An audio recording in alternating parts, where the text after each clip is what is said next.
Off the coast of Florida, 1994. 5 days from home. Miami. It was like a dream, like a glittering vision of heaven, as if Ivan had opened the gates for them. Everyone stared, stunned, as though they had never thought they would ever actually see it.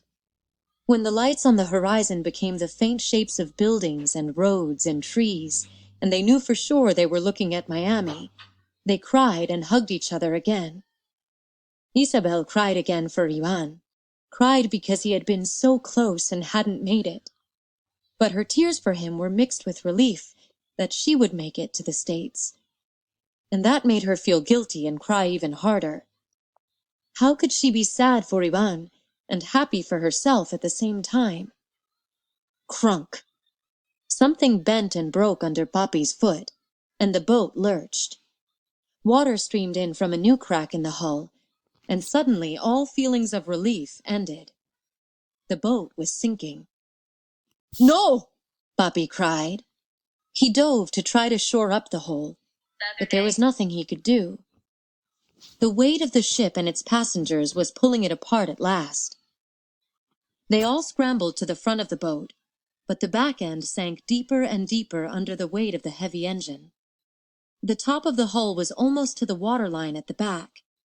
When the two met, the ocean would flood in over the side and there would be no going back. They would drown, or end up like Ivan. Terror rose in Isabel like the water filling the boat. She couldn't drown, couldn't disappear beneath the waves like Lita, like Ivan. No, no. "Bail!" her grandfather cried. Mommy was lying in the prow of the boat, as far away from the rising water as possible, her breath coming harder and shorter now. But everyone else dove for their cups and jugs. It wasn't going to be enough, though. Isabel could see that. There was too much water, too much weight. The engine. Isabel suddenly remembered the way it had been working itself loose from its bolts. She threw herself at it, trying to knock it loose. When she couldn't wrench it free by hand, she wedged herself in between it and the next bench, down in the water, and kicked at it with her feet. "Chabela, leave the engine alone and help us bail," her father called. Isabel ignored him and kicked. If she could just get the engine free. Another foot joined hers. Amara. She understood. Together they kicked at the engine until Isabel finally felt the wet wood around the bolts give. The engine tumbled to the bottom of the boat, covering up Fidel Castro's commandment to them. Fight against the impossible and win, Isabel thought. 1, 2, 3, Amara said. Together, she and Isabel rolled the motorcycle engine up the side and almost over, until Isabel slipped, and it rolled back down with a splash into the water inside the boat.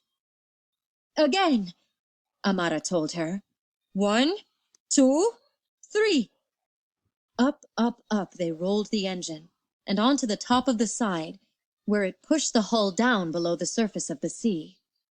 Water gushed in, and Isabel felt the boat sinking under her feet, pulling her with it down into the black depths, down with Ivan and the sharks. "No! Wait!" Señor Castillo cried, and with one last good push, Isabel and Amara tipped the engine over the side. It slipped into the water with a slurp, and dropped like a stone, and the back end of the boat shot back up out of the water, the weight of the engine no longer dragging it down. "What have you done?" Señor Castillo cried. "Now we'll never make it to shore." "We weren't going to make it if we sank," Amara told him. "We'll row," Lito said. "When we're close enough in, the tide will take us the rest of the way. Or we'll swim." "Swim?" Isabel worried. "With the sharks?"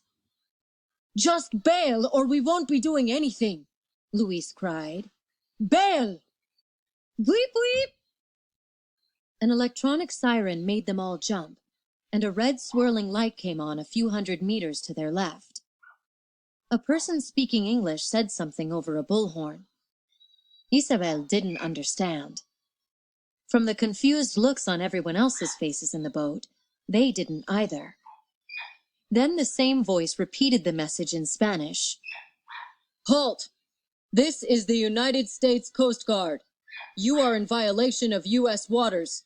Remain where you are and prepare to be boarded.